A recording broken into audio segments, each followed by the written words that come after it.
Well, early this morning, a car hit and killed a man in Colchester, and that community said people there are still trying to wrap their heads around what happened and trying to figure out how to make sure this doesn't happen in that area ever again. Fox 61's Joe Monty is in Colchester with the latest on the crash and what neighbors are saying tonight. At around 1 in the morning on Friday, a car hit and killed 49-year-old Sean Schultz just before his 50th birthday at the intersection of Route 354 and Daniel Drive in Colchester. Neighbors tell me they can't believe something like this happened so close to home.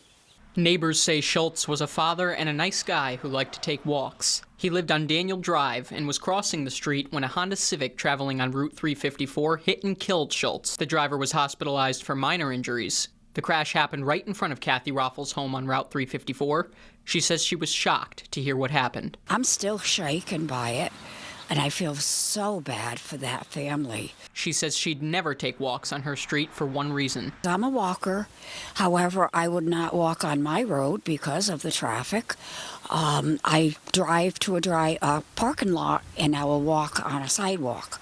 Brendan Kaliwa, a man who lives a few minutes from Daniel Drive, says he travels in the area daily. He says speeding is a major issue on the road, and he hopes that following this accident, the town will do something about it.